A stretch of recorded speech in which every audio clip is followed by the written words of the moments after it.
ایک آدھ غزل اردو یا فارسی لکھ کر ان کو دکھائی تو انہوں نے مجھ سے یہ کہا تھا، دیکھیے گا، غالب کو تو عادت تھی، یا غالب کہتے تھے کہ وہ فکری شعر و شاعری نہ کرے، لیکن حالی نے جب انہیں اپنی کوئی غزل لکھ کر کے سنائی تھی یا بتائی تھی، تب انہوں نے کیا کہا تھا، سنیے گا ادھر، یہ کہا تھا کہ اگرچہ میں کسی فکری شعر کی اصلاح نہیں دیتا، اگرچہ میں کسی کو فکر شعر کی صلاح نہیں دیا کرتا، لیکن تمہاری نسبت میرا یہ خیال ہے کہ اگر تم شعر نہ کہو گے تو اپنی طبیعت پر سخت ظلم کرو گے۔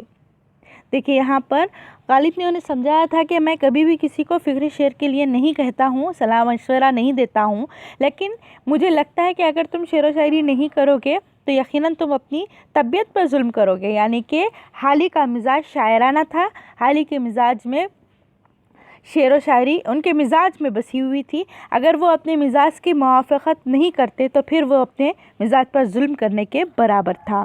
مگر اس زمانے میں ایک دو غزل سے زیادہ دلی میں شعر لکھنے کا اتفاق نہیں ہوا۔ اس زمانے میں جب وہ دلی میں تھے تو ایک دو غزل کے علاوہ اور زیادہ کچھ نہیں لکھ پائے۔ آگے دیکھیے گا، غدر کے بعد جب کئی برس پانی پت میں گزر گئے تو فکر معاش نے گھر سے نکلنے پر مجبور کیا۔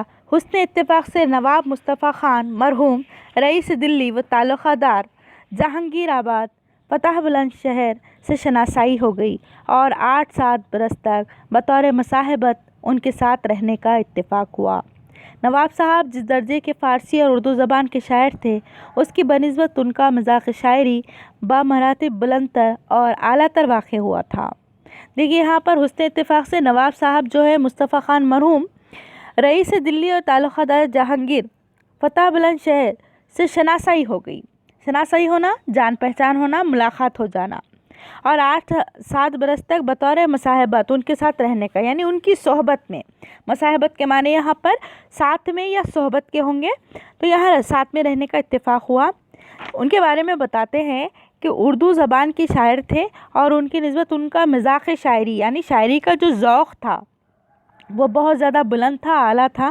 انہوں نے ابتدا میں اپنا فارسی اور اردو کلام مومن خان مومن کو دکھایا تھا۔ مومن خان مومن بھی اردو دنیا کے مشہور شاعر ہیں، مگر ان کے مرنے کے بعد وہ مرزا غالب سے مشورہ سخن کرنے لگے تھے۔ مشورہ سخن کا مشورہ کرنا، کلام کے بارے میں پوچھنا، بات کرنا، صلاح لینا۔ میرے وہاں جانے سے ان کا پرانا شعر و سخن کا شوق جو مدت سے افسردہ ہو رہا تھا تازہ ہو گیا۔ افسردہ ہو رہا تھا، مایوس ہو رہا تھا، دم توڑ رہا تھا، یا خاموش ہو چکا تھا، یا ان کا شعر و شاعری کا جو ذوق تھا وہ رکا ہوا تھا، اب پھر سے واپس آ گیا تھا، یعنی تازہ ہو گیا تھا، کیونکہ دونوں ہم مزاج مل چکے تھے، ہم خیال مل چکے تھے۔ اس لیے یہاں پر دونوں کے خیالات ملنے کی وجہ سے جوڑی جمنے لگی تھی، اسی لیے ان کی صحبت میں میرا طبعی میلان بھی جو اب تک مکروہات کے سبب اچھی طرح ظاہر نہ ہونے پایا تھا، چمک اٹھا۔ جب ایک جیسے بندے ہوں، ایک جیسے خیالات کے بندے ہوں تو پھر مل بیٹھنے کا مزہ ہی دوبالا ہو جاتا ہے۔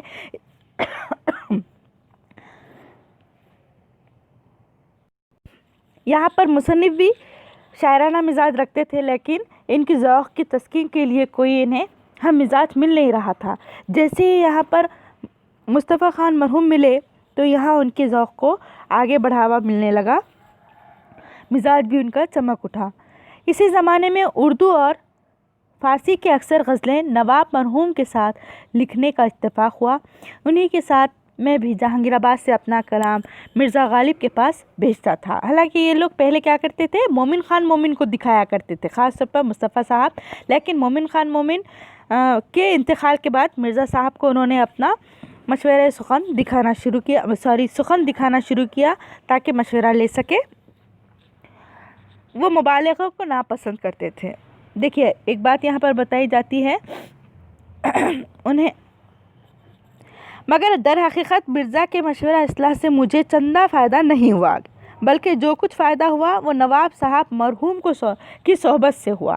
یہاں پر دیکھیے گا غالب جو ہے جس طرح کے مشورے دیتے تھے یا صلاح دیتے تھے اس میں حالی کو فائدہ نہیں ہوا، بلکہ حالی کو فائدہ نواب صاحب کی وجہ سے ہوا تھا، کیونکہ وہ مبالغوں کو ناپسند کرتے تھے اور حقائق و واقعات کے بیان میں لطف پیدا کرنا اور سیدھی سادی باتوں کو محض حسن بیان سے دل فریب بنانا منتہا کمال شاعری سمجھتے تھے۔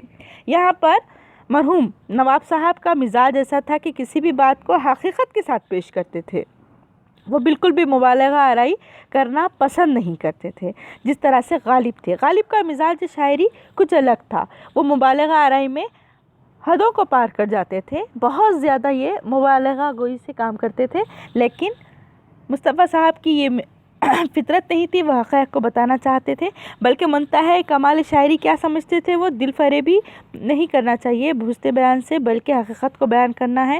منتہا کمال شاعری کا مطلب خوبی کی انتہا ہے، شاعری کی خوبی کی انتہا۔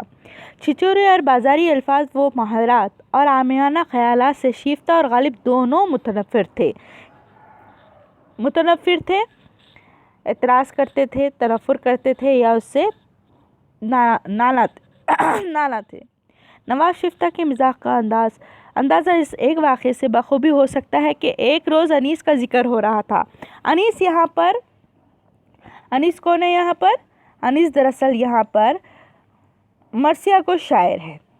انیس جو ہے مرثیہ کو شاعر ہے، ان کا کسی بات میں ذکر ہو رہا تھا۔ انہوں نے انیس کے مرثیے کا یہ پہلا مصرع پڑھا۔ انیس کے تو بہت سارے مرثیے ہیں، ان کی کسی مرثیے کا پہلا مصرع پڑھا تھا۔ آج شبیر پہ کیا عالم تنہائی ہے، آج شبیر پہ کیا عالم تنہائی ہے، اور کہا کہ انیس نے ناحق مرثیہ لکھا، یہی ایک مصرع بجائے خود ایک مرثیے کے برابر تھا۔ یہاں پر ذوق شاعری اور ادبی انداز ایسا ہے ان کا، کہتے ہیں کہ انیس صاحب نے اتنا سارا مرثیہ یا اتنا بڑا مرثیہ لکھنے کی خواہ مخواہ زحمت کی ہے، یہی ایک جو مصرع ہے کہ آج شبیر پہ عالم تنہائی ہے، یہی لکھ دیتے تو کام ہو جاتا تھا، کیونکہ یہی بہت زیادہ ہے۔ ان کے خیالات کا اثر مجھ پر بھی پڑنے لگا اور رفتہ رفتہ ایک خاص قسم کا مزاح پیدا ہو گیا۔ حالی کے اندر بھی اس طرح کا ذوق پیدا ہونے لگا تھا، کیونکہ یہ ان کو غالب کی صحبت کا اثر تھا۔ تو انشاءاللہ ہم بقیہ سوانح جو ہے ہماری انشاءاللہ پھر اگلے لیکچر میں لیتے ہیں۔ تب تک آپ اسے ایک مرتبہ پڑھیے، سمجھیے اور اگلے اقتباسات کے مشکل الفاظ کو تحریر کر کے رکھیے تاکہ ہم آگے سمجھنے میں سہولت حاصل کر سکیں۔ تب تک کے لیے اللہ حافظ۔